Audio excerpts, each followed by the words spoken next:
Hey, it's Drybear. Today's hotfix is live and the game is much better for it. We've got new skins, new changes, buffs, and reworks, and even some areas of the map are different, so let's dive into it. The first big change is one that they said they were working on and we didn't really have a date for, but it's actually live in-game right now and is a big requested feature. So you can see this is today's invasion for the rest of Season 1, and down here you can queue for private or you can queue for matchmaking. So now you can group queue into invasions. This will make all of them easier. They did mention that there will be more monsters, like the monsters will scale up, like more mobs in the invasion to scale up with how many people are in the invasion, but I don't think that's going to change too much on the difficulty. They also did say that if you're doing the specific like matching pattern one where you have to grab a drone and then get the gun, you can't all grab a different drone at once. Once one drone is grabbed and picked up, the other will explode, so all you have to work together to get into the right drone at the right time. So there could be some trolling in public matchmaking, but I think in general this is going to make it a lot easier and more accessible for people, and you can also group together and join them, which is great for people that want to play with their friends. They've also been going through and making some of the best farms in the game a little bit less cheesy. So if you recognize this hole, this before the update was referred to as the Bunny Cave. This is Fortress Fallen Ark, the fragment inside, and the Bunny Cave has been turned into probably more of a bunny pothole or like a bunny grotto. They've blown this thing out. So the way this farm worked really well before is you could stand basically around here as Bunny with max range and kill all of the mobs that spawn with this. Now they've opened it up quite a lot and moved some of the spawns around, which means this farm is going to be a little less efficient. And it looks like they did a bit of a rush job on it because some of the environment doesn't have perfect collision. There's some graphical errors and some Z fighting and things like that that are just kind of all over the place. But to be fair, they just got off of holiday. They had a Korean holiday last week, and within a day or two, they already content locked and shipped a new update for this. So they really rushed this one in, but the Bunny Cave has turned into something else. They've modified some of the traps in Old Mystery, Haven, Biolab, Asylum, Caligo Ossuary, and Unknown Laboratory, the lasers and things like that. So they've either been made easier or harder to get stuck into permanently, or they've just been outright removed. They've also increased the amount of dropped ammo and HP orbs from the scouts, the patrols that go around in the map. So if you see them walking by and they bug you while you have your inventory open, at least they'll be giving you more ammo and HP. And just to test it, you can see in the Bunny Cave, we've activated here. It still has the spawn on the platform, and it still has the spawn in the corner over here, but you can see it's actually spawning snipers up on that roost over there. So this guy, I mean, it doesn't mean you can't farm it the same anymore. You can still AoE it. You would just need someone with a sniper to deal with that guy.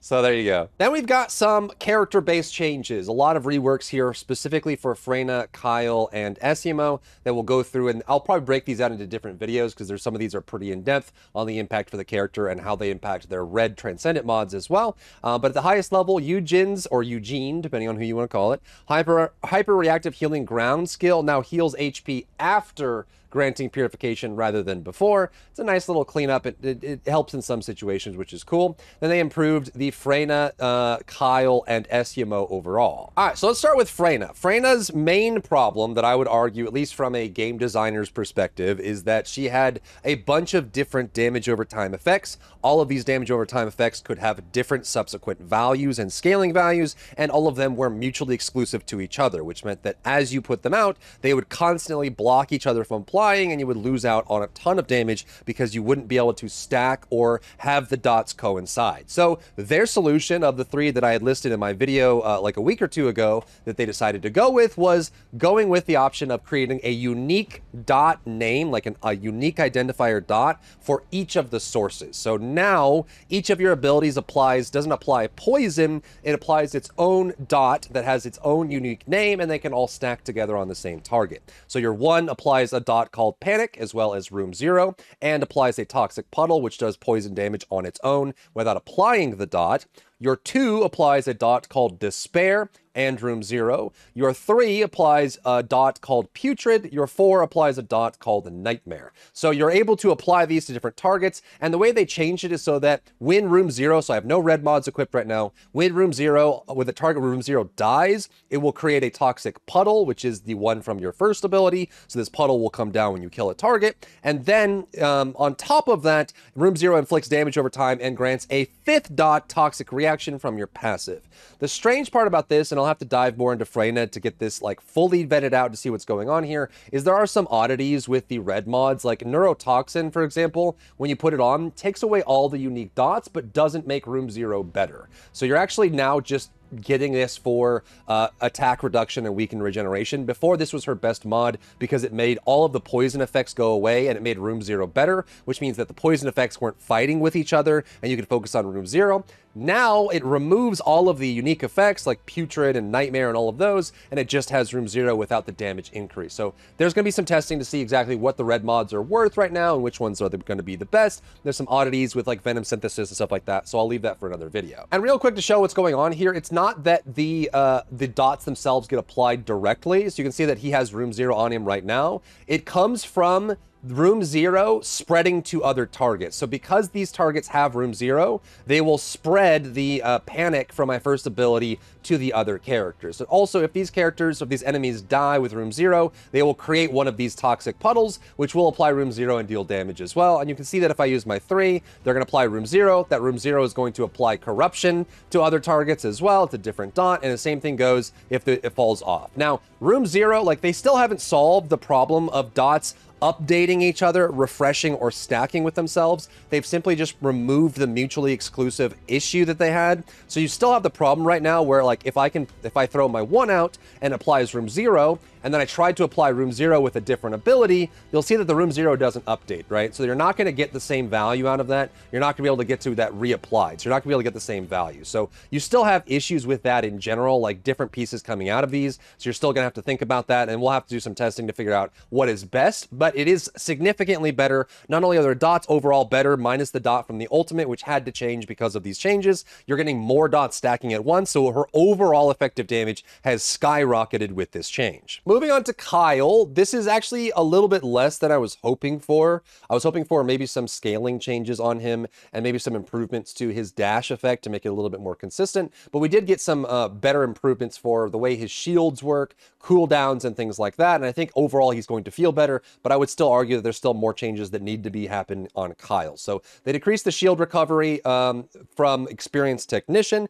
but they also decreased the cooldown on it as well. You can recover Magnetic Force upon activation, which is nice. So there's gonna be a little bit more like of actually being able to get some of your special resource from this as well, which I think is going to help him a good bit as well. And remember, there's 2 new shield mods that he might be able to take advantage of that we'll try out in different video as well. For Magnetic Bulwark and Diametic Bulwark, you will get more of your special resource based on your maximum shield. So it gives you more options to build into shield and scale off of that as well. The barrier is now affected by the attribute resistance. Is the same change they did to Ajax to make his shields a little bit tankier so that they can actually scale up with some of that as well. And the bear's HP is now proportional to Kyle's shields. They're kind of doubling down on Kyle being the shield guy. Magnetism Spurt heals your shield as well as your allies' shields. So with the shield mod that we're about to talk about, it could be pretty cool to combine that together, and you might see kind of a hybrid Kyle coming in with more of a bruiser style. They also increased the skill power modifier for Magnetism Spurt. I don't know how much this is. I haven't tested fully to see if the damage has gone up significantly, but again, skill power scaling was one of Kyle's original problems, so hopefully this is something that we get a lot more value out of. Then they made it so self-directed eruption, when it ends, it heals your shields, not your allies. But remember, we do still have Magnetism Spurt for that effect now. They also greatly increased the damage of superconductivity thrusters, and they also changed superconductive bombing to be affected by skill duration stat. So you can actually extend the duration of that as well, and firing the bomb now costs your special resource as an absolute value rather than a percentage, which means that you can actually get more value out of that. And remember, we'll be able to play around with more of this special value because we actually have, you know, based on your max shields, you're able to get more of your special resource back too. You also are now immune to knockback and knockdown while using thrusters and bombing, which is a nice change. Next is Mr. Malo, SEMO Malo. So he is actually, one of his biggest problems that we talked about yesterday was really just around the fact that he requires so many cast animations. He has to do, you know, anywhere from 5 to 10 cast animations to do a single rotation of his skills, whereas Bunny just goes and just runs around and everything dies. So the comparison there there isn't great. So what they've done with this is they've reduced some of the cast animations for this and made some of them a lot better, and they've made some kind of interesting changes here. So they have made the adventitious habit, it'll be triggered instead when you're hit rather than when your shield is depleted, which is good. That's going to be a little bit more clear, then that way you don't have to worry about your shield recharge ruining that process and waiting for that to come down. For Time Bomb, skills can now be used while sprinting, and the aftercast delay has been adjusted. The post-fire hit or the after animation time is important because that's when you can start using another ability, and it's also, it doesn't require you to animation cancel as much as you did before, which is cool, and the projectile speed has been slightly increased. For Blast and Cluster Bomb, you can switch to other actions earlier, which is probably the same effect here where they just lowered the post-fire animation so you can like gain control of your character sooner. Blast and Cluster Bomb no longer cost MP, which is nice, and the cooldown has been decreased. This was the other side effect of him having so many cast animations, is that he also had a lot of mana requirements because he was casting abilities so often that he was just chewing through it a bunch, making Blast and Cluster Bomb not cost MP anymore, which is nice. Blast also affects more bombs, and the damage increase per number of bombs has gone up as well, which means his combo potential is better. Explosives that spawn using Cluster Bomb explode earlier than before. I tested this. It's not a lot earlier, but it is technically earlier. It does give you time to set up for bombs, but I think that's kind of like a balancing act to find the right number. The damage of Cluster Bomb has been increased based on the number of bombs. So Cluster Bomb as well as Blast have been better for their damage and increased for the combo potential as well, which I think is kind of the case. I think for characters like Freyna, like SEMO, where they have kind of a delayed effect, right? Freyna has dots that take time to build up. SEMO has a setup where he has to try to do a combo. I feel like they should use the characters right now that do their damage almost instantaneously, like a Sharon or a Bunny or even like a Viessa in some cases. Use those as a baseline, and the characters that are more delayed combo based should have a higher burst or like a higher overall damage potential because it takes more time to get those combos off versus the characters that are just instantaneous. Guided Landmine can be used while moving, and you can perform other actions while using the skill quicker than before. This one isn't as exaggerated as the first ability, and which we'll look at in a second. I think this one can still be drastically improved for timing, and I think they also can improve the detonate timing as well. An attached bomb now takes longer to automatically explode. This one is kind of like, you obviously have the ability to detonate it early if you want to. This means that you can combo easier without it going off right away, which they did fly pretty quickly, and so having that as an option, which I think is pretty cool, it will give you more flexibility, but there's still, like, again, I think going to be a problem with the detonate animation. They increase the travel speed of the guided landmines, so they get to enemies faster, but they take longer to automatically explode, so it's easier for them to kind of do that whole cycle, and installed guided landmines will now explode with Blast, which is nice. For RK Explosion, they simplified the skill's animation, and you're immune to knockback and knockdown, which is a nice touch, and they increase the duration of Madness. Its effect now includes an increase in skill power. So the boost to skill power is super nice. I don't know exactly how much longer Madness got without testing it, but we'll do that in another video, I think, and we'll be able to play with that. Explosive Evade, increase the maximum number of guided landmines that can be installed. This is awesome, so you can actually get more setup there, especially with them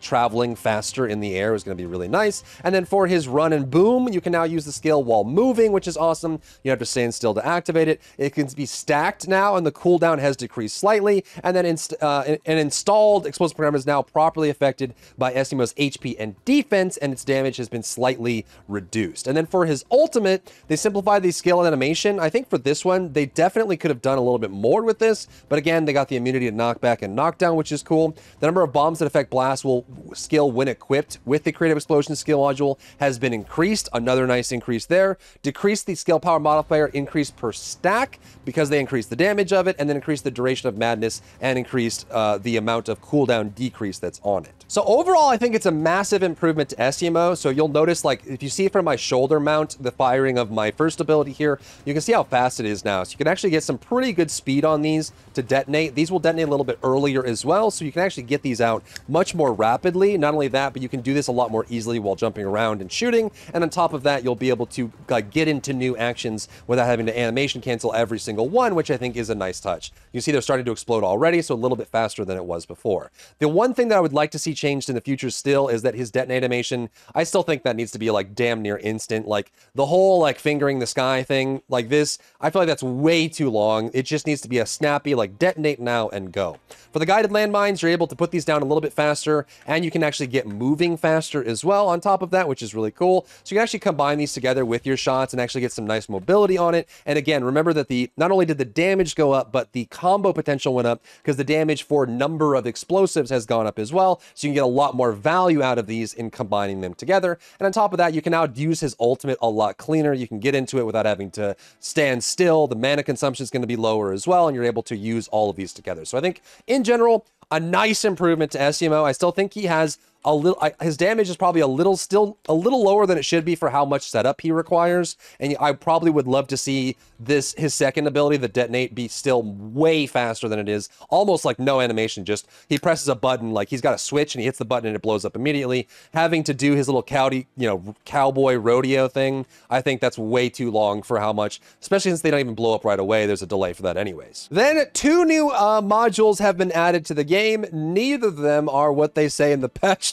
notes. They got pretty close. They have a hyphen here, and this one's not called Last Stand. But this is a support tech and an arcade tech shield-focused yellow Descendant mod available. So Biosync Shield converts a percentage of the health recovered from health orbs into shield recovery. So this is something that we had been asking for a while for shield builds, the ability to either drop shield consumables when you destroy mobs or have some way to regain shields in combat. And this is what you can run. This is a support tech option. So you can actually convert this to run health recovered from health orbs into shield recovery, which is super nice. And then No Retreat is the other mod as well. When attacking an enemy with a skill, so this is kind of like Overcharged Edge for Sharon, consume all your shields to a maximum of 10,000 at base to deal additional damage on the skill based on the amount of damage dealt. So the additional damage starts at a base of 8.5% and increases based on the amount of shield consumed. So it's like Overcharged Edge for Sharon,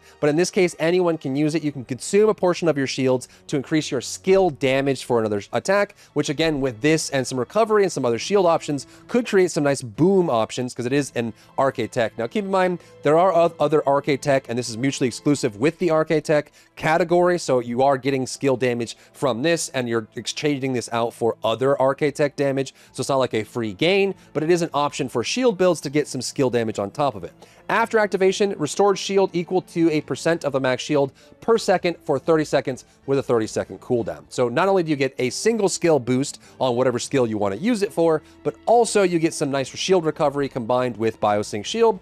Shield recovery in combat on top of other mechanics means shields become a little bit more viable. Next, they made some UI adjustments that I think are really cool. So for example, on the Void Intercept bosses, they added a new screen which has recommended stats, like stats that you should look for in order to complete the encounter. And some of these are kind of weird.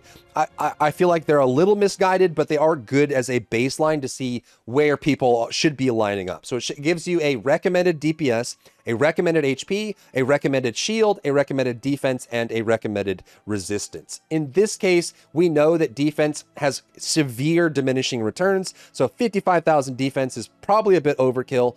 Shield may not, like, if you, depending on your build, you may need more HP or maybe running a shield build now. So there might be some differences there. And also expending a lot of resources to get very, very high chill resistance is going to be kind of interesting or kind of useless in some cases. For Gluttony, I would say that Gluttony is probably the first boss in the game where you actually need some resistance because he does so much damage. And then for the other bosses like Molten Fortress, it's nice to have immunity to the dot effects like burn. But, you know, I think this is a step in the right direction because it helps people measure, because this is a dynamic value. It shows you what character you're currently using, what their stats are, and it tells you kind of what you should be looking for. And maybe down the line, they start making resistances or defense scale a little bit better, or maybe shields as part of that. It's not really like you have to have this. It just shows you that. They also have a checkout recommended modules option, which you can open this up and it brings up a browser. So you can actually come here and choose your difficulty. So like you can choose Gluttony, hard, and then you can look to see what people have used, which is really nice. Now, they say that this is based on the combination of the Descendant and the weapon that you list, and it gives you for the top 10% successful intercepts. These are actually not bad.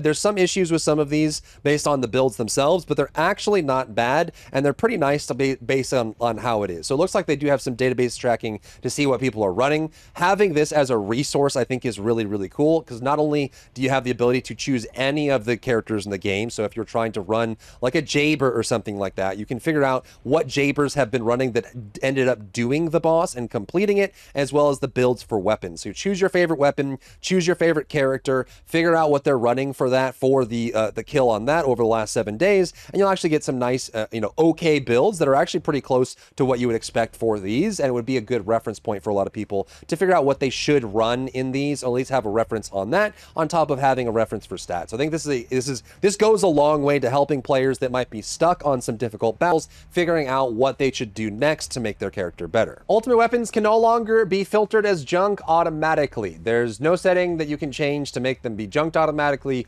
In order to junk an ultimate weapon, you have to specifically target it and set it as junk yourself in order to get rid of it. I think this is right. Realistically, there's very few cases where you end up junking ultimate weapons because they take so much to create. So this is only for a case where you actually crafted an extra one that you didn't need, or you want to get rid of it, or whatever. Like, there's just too many issues where people are deleting the wrong weapon. Max capacity up modules now display a plus sign. This is one of the most confusing things for new players, which is like so bizarre. But now this says plus capacity on it. Great. You see how these have a capacity and this is plus capacity? Excellent. Now new players know that this gives you capacity instead of costing you capacity. Tracked items in the research UI will no longer be untracked when research is completed. This is nice. You can keep them there. This is great for repeat things like catalysts or energy activators. In no resurrection zones, like the very end of a dungeon, a system message will warn you that you can't be resurrected, or you can't escape. Right, you can't cancel and die in a boss battle at the end of the dungeon, which just makes it clearer for newer players. You can set whether to run or sprint by default in the game options. If you go in game, this is part of the options gameplay. So you'll be able to go down here. There is going to be an option down towards the bottom where you can change the default movement from run to sprint. I feel like I don't know if I feel like run and sprint aren't different enough, like maybe jog and sprint or something. I don't know. But the default is this, where this is your run and this is your sprint. They changed it so you can toggle between that. So right now, I am not holding the sprint button. I'm not pressing shift on PC or whatever it is on console. You'll have to swap that. But now you can change it so that whether you hold down sprint to keep sprinting, or you can set it to auto sprint at all times, which I think is going to be the case for most people once you get used to it. I'm still getting used to it. I still load into dungeons where like I'm holding shift and I'm like, why am I so slow? It's because I have changed the option, but now that's in the game for you. Dead zone settings for controller has been increased from 0 to 99, so a much wider range on dead zone, which is nice. You can change the color vibration intensity to weak in the game options. So when you set your controller down and go get a bag of chips, your TV stand or your coffee table doesn't explode in vibrations. Terrain damage in every field now reduces shields first, so it doesn't go directly to HP when you drop for fall damage. Customized spawn settings have been moved to the Descendant skins menu. This has created some really weird situations, so you can actually go customize, and when you're looking at Descendant skins, per skin, per character, you can now set the spawn animation that you want to have happen for that character, and this is by character, so you can actually choose the separation there. This created some weird situations. So the first one is going to be, and why I think this is the case, if you go to the battle pass and you go to the supply shop store, you can actually see that this one has broken. So now that the spawns that used to be global are now character based. If you look at Small Trick, the spawn effect in the battle shop, it doesn't play an animation anymore. There's no character equipped for this. It's just an icon. And there's a side effect for this in the new store, which we'll talk about in a second, and hopefully something that gets fixed later, but now you can at least change the spawn animation per character. You also notice in Albion, they made a change. There used to be a storage box here right next to the weapon crafting. They picked it up while we were offline and sleeping, and they moved it over here to the mailbox. So now these are right next to each other. You can grab the mail, and you can grab the storage, which is similar to the one you have at the entrance of Albion. They updated the frame generation options. They fixed some issues with performance. They removed the restriction where the option can only be enabled on a certain kind of display for 120 hertz, and they did the frame generation regardless of upscale if you're on PC. So some options there. I've heard there is a bug or two with this right now, but hopefully this is an improvement for people that really need it. They also allowed you to view spawn despawn animations for each descendant in Customize, and they added a cool new feature where you can re-watch old cutscenes based on different areas of the world. So these are the echoes, the arcade traces that you'll find throughout the world. There's one here in Albion as well. When you interact with this, you have a list of cutscenes that you can review again if you wanted to with the current character that you have equipped. So these are the old cutscenes. If you wanted to review them with your new character or review these old cutscenes based on where they are, I wish there was just a cutscene viewer menu that you could go to without having to go to the location in the world, but at least you can see it and you can view it and it's an option for you. Next, they added a feature which is really awesome. I think it's kind of rushed. They certainly could have made it better, but this is an option for people that were complaining. So let me show you what I'm talking about here. If you take a skin and you like preview it, there was a bunch of options that, like, obviously these viewers, like the customized viewer and the stored viewer, are like this one specifically, the character lighting is optimized. Like, this gives you some of the best spread lighting that you could possibly see for a character so that you can see everything really clearly and really easily. So what happened for a lot of people is they would put on colors that have specific specularity or a different specific color that they would like the color of it, and then when they got it in game, it would look different because based on where you are in the world, the character lighting in that area is going to be different than the character lighting in the store. What they've done now is they've added this option here down in the bottom middle. You see preview in field. This is a very rough implementation, but you can click this and you can actually see the skin you're currently wearing where you are standing. This isn't like a free look cam. You can't move around. You can't like do anything. You technically aren't wearing this to anyone else. This is client only for your character. You can see it, but you can see that the color has changed some based on where you're standing. So you can run around in different areas in the world or different dungeons and places and see what your paint / skin would look like if it was in different lighting based on where you're standing, which is a nice preview effect. Then they added a bunch of new skins. One of them is the Vulgus Slayer for Freyna. This is a new skin. It's a 750 caliber skin that you can add forward. So it is the Vulgus one that we saw data mined a couple days ago. They also added the Vampire Glay that we saw from the beta and from the data mining as well. So this one has been added for Glay. And they added the Glowing Frog, the Frog Bee that we saw from the preview, which has led to some very interesting comparisons online. Next, they have cycled the content in the Ultimate Bundles, which is kind of, we didn't really know exactly what they were going to do until now. And so what they've done is they've kept all the Ultimate Bundles for all of the characters available. What they've done is they've replaced the cosmetic options in these bundles for the Ultimate characters. So you can still get Ultimate Lepic through Valby of all the same characters. And I'm wondering if they're going to keep doing this for every character. It's like if we end up having like 10, 12, 14 Ultimates in the store, are they always going to be cycling? Because every single one of these characters got a brand new skin, a new teleport effect, and a new back attachment that goes along with it. So this is the Lepic option here. And one thing that I mentioned earlier was now we're seeing that the back attachments and the teleport effects are locked to that character. I'm hoping that this is an oversight or some issue with the way that they move the spawn effects to character, and hopefully they fix it soon, because part of the reason why you'd want to get one of these is because you're adding to your transmog catalog so that you can have these back attachments and teleport effects on more than just the one character. Just buyer beware right now that all of the new Ultimate Bundles, the back attachment and the teleport effect is locked to that specific Ultimate character. It can't be used on others. Hopefully this gets fixed really soon. So this is the Ultimate Lepic. This is the Ultimate Freyna. This is the Ultimate Ajax option, which has a pretty cool teleport effect. If it wasn't a sprite, personally, I think they can improve that for sure. Then they have the Totally Spies Bunny with a new teleport effect here as well. And they also have a new Glay with a cool bloody teleport effect, and the Valby Ultimate Bundle is still the same from before. And lastly, since this video is already way too long as it is, there's now a new event shop online. If you have never played a Korean game, they do web front stores and web front events all the time. It's very common for Korea, usually because it exists outside of the game, which means they can constantly update it and deliver things through a web interface that doesn't have to require the game to be down. There's no maintenance required. They don't even have to bother the devs. A web team can handle the delivery of these resources. So it's a very lightweight way to do in-game rewards without having to interact with the dev cycle or the process of shipping content or having, you know, the ops team bring the servers down so they can put stuff out to fix problems or bugs. It's very easy for them. So this one is your daily event. It has the same missions as we had before. So if you're wondering what these are, it's the same exact missions. There's going to be these daily things that you unlock here as well. So you'll be able to finish these off and complete them. They'll show up on the website shortly after you do them, and you'll collect points. The points can then be spent on whatever you want. You have just shy of 300 points total that you you can unlock in the store, and you can use them to buy like materials for any of these weapons listed here, these 10 weapons on the screen. You can buy boosters, you can buy gold, you can buy code breakers, you can buy like catalysts if you really wanted to. All of those are there for you, and it depends on what you want to do. The missions are pretty much the same as they were before. Do 4 missions, complete dungeons, do void intercept, get those points every day, and then there's also weekly missions that you get for bonus points on top of that. One thing that I will mention for this is that this one is actually proving to be kind of a struggle for some people. When you get here, you will be able to log into the site. So in-game, there'll be a link.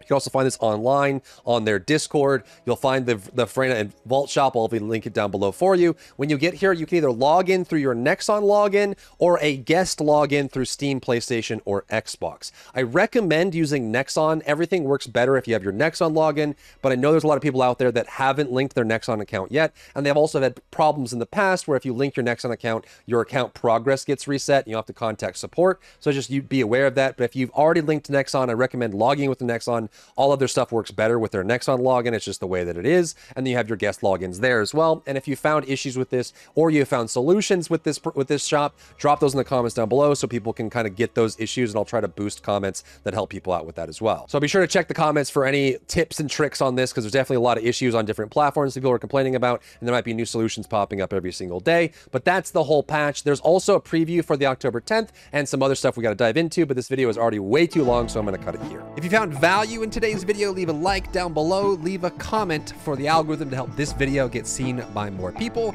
and don't forget to check out my other channels for other content and other stuff and other things.